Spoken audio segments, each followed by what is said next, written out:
everybody, and welcome to another episode of Landscape Marketing Secrets.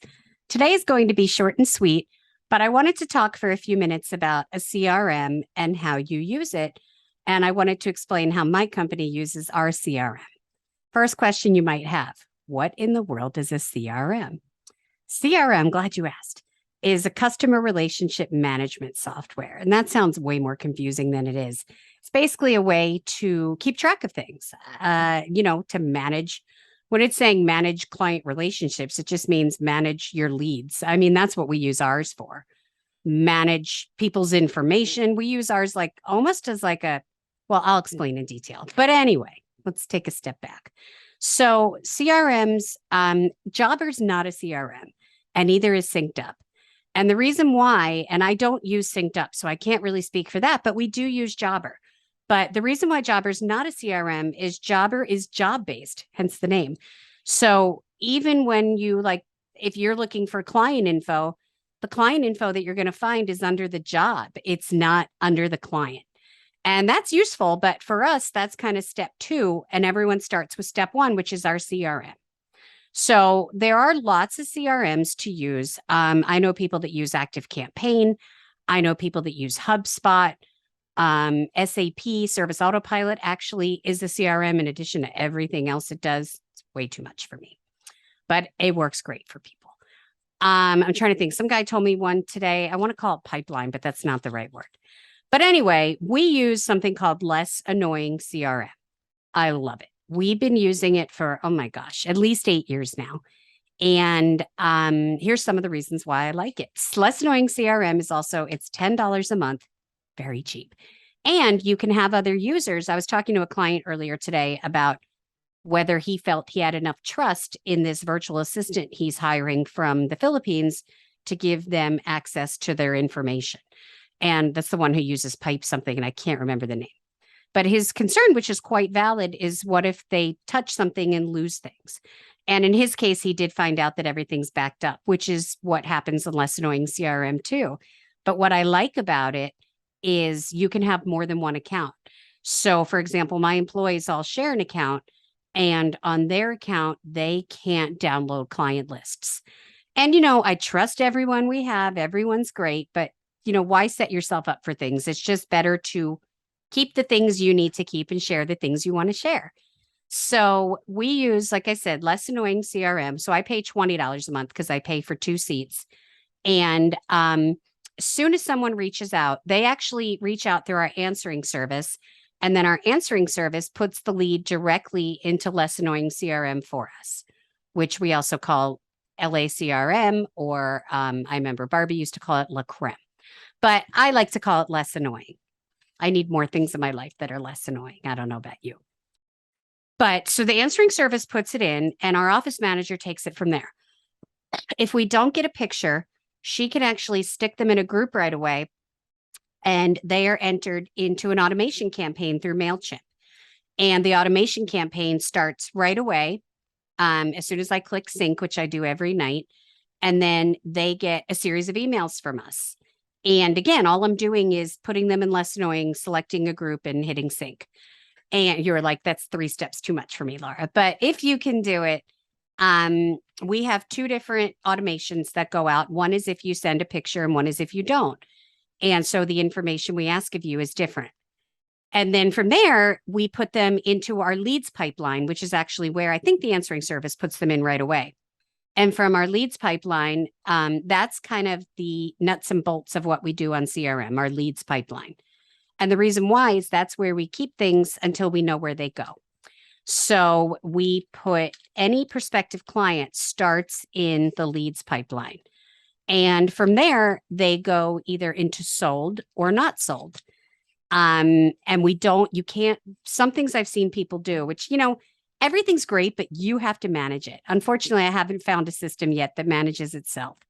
So I've seen people with hundreds of leads in leads pipeline, and that shouldn't be. It just means you're not going through your stuff. So we go through at least weekly and clean it out and make sure everybody. And then also what we do on ours is you can check the statuses. So everyone starts, and then it says whether We're waiting for them to send pictures, whether an appointment is scheduled, whether Matt, who's my husband, has to do an estimate, whether they have the price.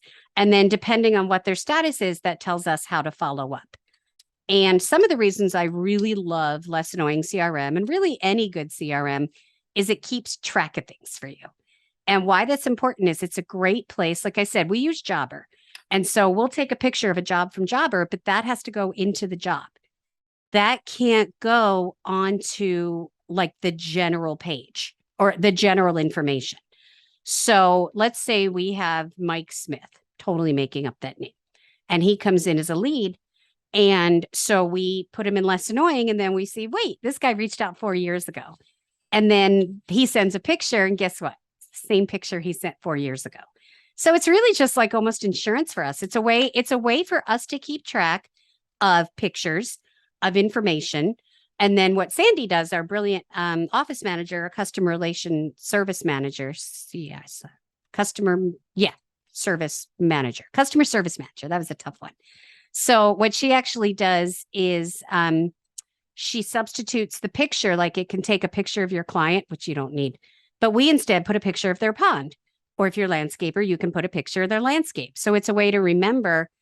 And it's great because we can keep track of things from, like I said, like 8 years back, and it will show us where someone was then. So someone will reach out and be like, I've never reached out before. And we're like, no, you did 6 years ago. And after, sometimes it's even funnier. Sometimes they reach out and it's the same address, but it's a different person. So the house has actually been sold. Someone else finds us, but we know we've looked at it. So it's just like, it's a great, I guess I'd call it a database, probably the right word, because it keeps track of information for you. So it's like, a good CRM should be like a phone book because it has everyone's contact info. We also ask for things like spouse name, birthdays, any relevant information. We put in pricing, spring price, fall price, so that we're able to easily go back and look and see what the pricing was for something. But we also put in the details of the conversation. So I know that our office manager and Matt use it together to communicate often. Sandy will put, this is the blah, blah, blah, blah, here's the picture.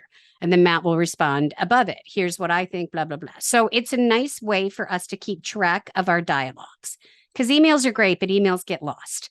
And there's no way we're going back 4 years ago and looking to see what someone sent in an email then. So that makes sense. Some of the other reasons why I like my CRM is it's a great way to track old leads. It's so anyone is a potential customer, whether they sign with you right now or not.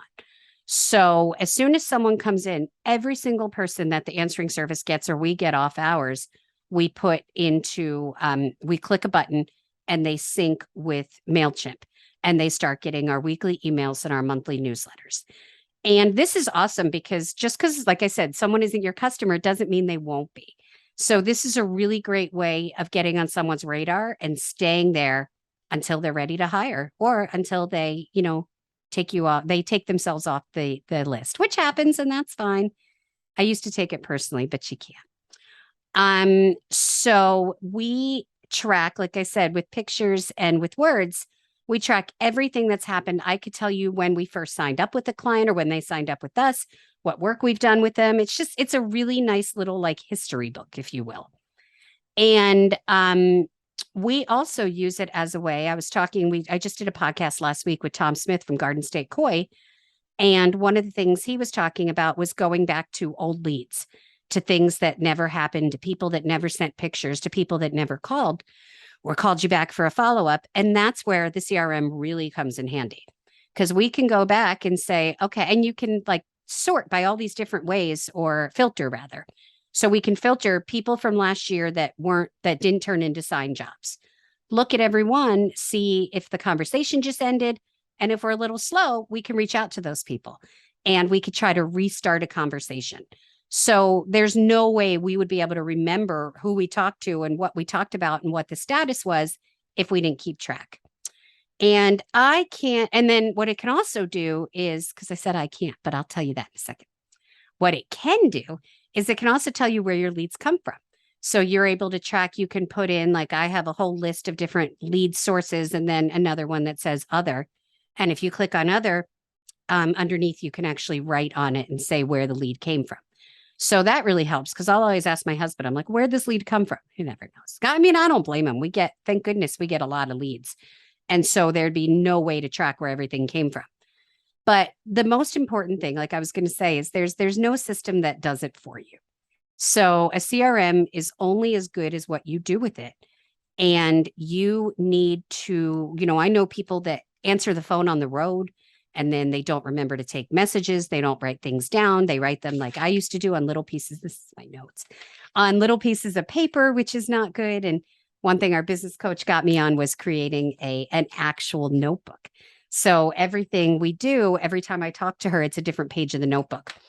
But, no matter how, so if you do it and write it down on paper, that's fine, but transfer it. Things that stay on paper, at least in my mind, are not very helpful to me. And this is how my husband works. It drives me nuts. So he will tend to put things on paper until Sandy and I yell at him and make him put it in CRM or Jobber, just somewhere. But it's, if you're just starting out with the CRM, I highly recommend Less Annoying just because it's so reasonably priced and easy to use. And their tech support is great. If you already use something, that's awesome. My whole thing is just use it. If you don't use it, nothing's worth it and nothing matters. So use it as a way to track things, use it as a phone book, use it as a way to see where your leads come from, and use it for pictures. And those are just some of the ways we use our CRM. I can't imagine at this point life without it. We just rely on it so much. And like I said, we have Jobber and we rely on that too for different things. But Jobber is so much based on jobs. And the CRM, the way we use it, like once someone converts into a job, we put them into Jobber. So we use the CRM really for leads, and it's a lead tracking software. And if you don't have lead tracking software, you have to get it. I can't say how many leads you're going to lose or how much work you'll lose by not keeping track of things. And even if you think you keep track of things in your head or in little pieces of paper, my guess, and maybe you're that unicorn that does. I don't. I can't keep track of things that way. So use your CRM. Let me know how it goes. Like I said, it's one of our best tools. Marketing tool, sales tool, and just all around good thing to have. As always, please like, subscribe, or listen to my podcast. And I look forward to it. You can always reach out to me, Laura, at LandscapeMarketingSecrets.com, or text me 215-805-8257. Thanks and have an awesome week. Bye-bye.